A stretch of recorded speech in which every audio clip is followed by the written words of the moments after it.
नमस्कार, मैं बालकृष्ण मुले एक बार फिर हाजिर हूँ शहर के गलियारों में चल रही ताज़ा तरीन चर्चाओं के साथ। आइए सबसे पहले बात करते हैं नोटिस के जवाब की। आदर्श आचार संहिता को ठोकर मारने वाली शिवराज सरकार के मंत्री कैलाश विजयवर्गीय ने आखिरकार लंबे सलाह मशवरे के साथ उस नोटिस का जवाब समय सीमा के भीतर दे ही दिया जिसे आयोग ने शिकायतों के चलते उन्हें थमाया था।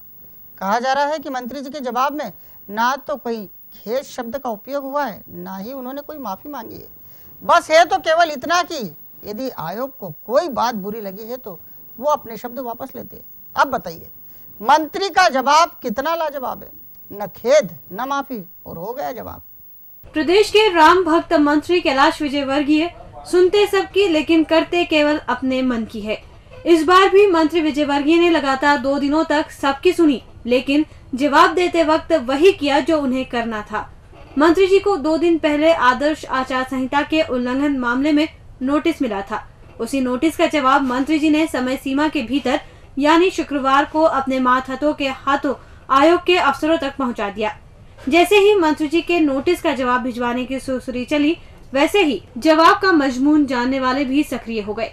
थोड़ी ही देर में ये पता लगा लिया कि नोटिस के जवाब में मंत्री जी ने ना तो कोई खेद जताया है, ना ही माफी मांगी है। उन्होंने तो पूरा का पूरा जवाब ही घुमा फिरा कर आयोग को पकड़ा दिया। अब गलियारों में उन्हीं के जवाब की चर्चाएं फिर जोर मार रही है। कहा जा रहा है कि जब दिग्विजय सिंह यह कह रहे हैं कि हिम्मत है तो माफी न मांग कर दिखाएं, और इधर कैलाश विजयवर्गीय ने माफी मांगी ही नहीं। अब ऐसे में क्या होगा? क्या विजयवर्गीय को माफी नहीं मांगने की क्या कोई बड़ी कीमत चुकानी पड़ेगी, या फिर उन्हें लंबे नुकसान से गुजरना पड़ेगा? वैसे रणनीतिकार इस मामले को अभी कहीं से भी ठंडा करार नहीं दे रहे हैं और कह रहे हैं कि मामला और अधिक पेचीदा होता जा रहा है, और अब आगे क्या होगा ये तो चुनाव आयोग ही जाने। कांग्रेस के युवराज यानी राहुल गांधी विधानसभा चुनाव के लिए अब टिकटों का बंटवारा अपने कराए सर्वे के आधार पर ही करेंगे। कुछ इसी आशय की चर्चा अब 10 जनपद से होते हुए कांग्रेसी गलियारों तक आ पहुंची है।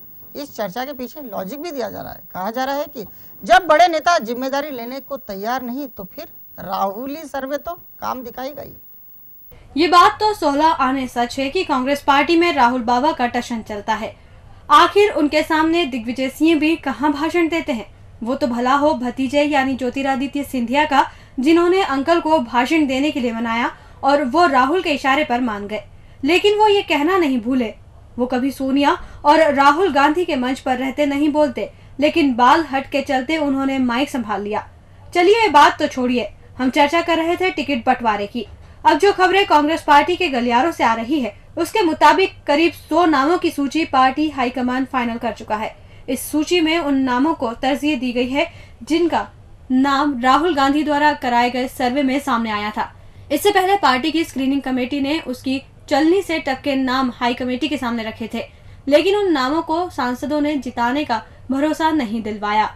अब ऐसे में जिधर कान लगाओ उधर ही राहुल के सर्वे में जो दावेदार भारी हैं, उन्हें जोश भरे अंदाज में देखा जा रहा है और कहा जा रहा है कि यही तो है कांग्रेस के चुनाव में जीतने का मूल मंत्र। प्रदेश के मुखिया शिवराज इन दिनों जन आशीर्वाद पर निकले हुए। वो यूं तो पूरे सूबे की यात्रा करीब करीब पूरी कर चुके हैं और अब यात्रा अपने अंतिम पड़ाव की ओर अग्रसर है। ऐसे में पार्टी यात्रा को मुकाम देना चाहती है जिससे मुखिया एक बार फिर खुशी से भर जाए। पार्टी ने बाकायदा इसके लिए रणनीति तैयार कर ली और यात्रा की शुरुआत उसी मजबूत किले से करने जा रही है जिसे विधानसभा क्षेत्र क्रमांक 2 कहा जाता है। सत्ताधारी पार्टी यानी बीजेपी हर हाल में मिशन 2013 को फतह करना चाहती है और यही कारण है कि उसके हर निर्णय में अब डैमेज कंट्रोल जैसा शब्द झांकता दिखाई दे जाता है। यही वजह है कि पार्टी कार्यालय के गलियारों में हर निर्णय को बड़ी ही सूझबूझ से अमल में लाया जाता है। अब जबकि सूबे के मुखिया शिवराज दतिया हादसे के बाद से व्यथित बताए जा रहे हैं, ऐसे में पार्टी उन्हें एक बेहतरीन माहौल देने की कोशिश में जुट गई है। पार्टी के गलियारों से आ रही सुरसुरी बता रही है कि अब जब शिवराज जन आशीर्वाद लेने इंदौर आ रहे हैं तो पार्टी की ये कोशिश रहेगी कि उनका जन दर्शन धूमधाम के साथ लाखों लोगों के साथ हो। कम से कम शिव 1 लाख लोगों के दर्शन तो करके ही जाएं। इससे शिव का मनोबल तो बढ़ेगा ही, साथ ही यात्रा फिर अपने प्रारंभिक दिनों से लगने लगेगी। पार्टी इन दिनों इसीलिए भी परेशान है कि शिव की जन आशीर्वाद यात्रा के दौरान अनेक स्थानों से भीड़ गायब ही रही। इसीलिए इंदौर में शिव के विजय रथ को उस विधानसभा क्षेत्र से प्रवेश दिलाया जा रहा है जिसे भीड़दार नेता का क्षेत्र कहा जाता है। शिव यहाँ का माहौल देखकर खुश तो हो ही जाएंगे।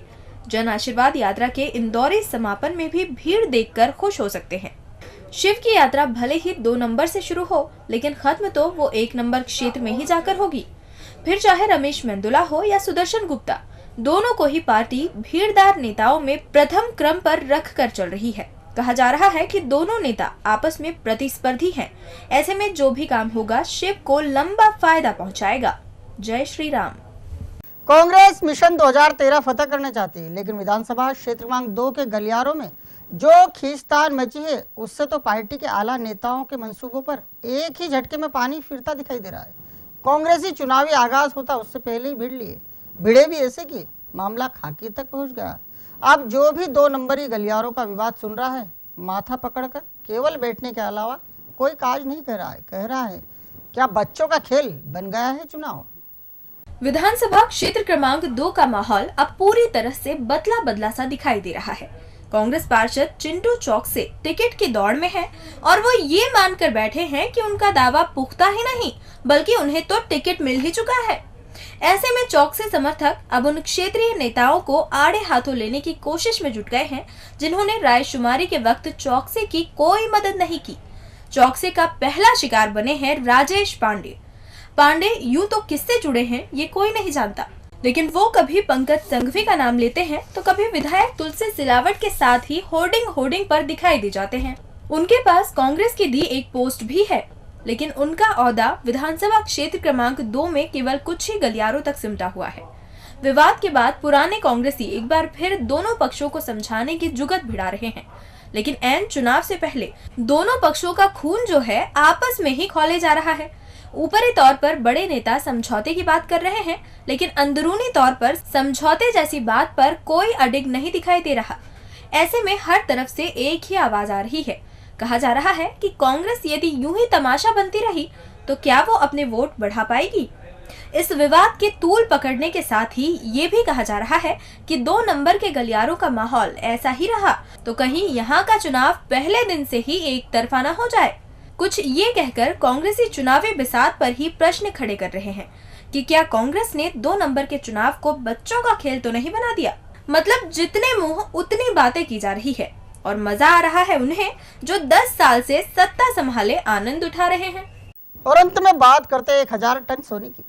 किरण राव की एक फिल्म पिपली लाइव एक बार फिर जमकर चर्चाओं में। उस फिल्म में जो था वही की वही सारा के सारा मसाला डोडिया खेड़ा लाइव में भी नजर आ रहा है।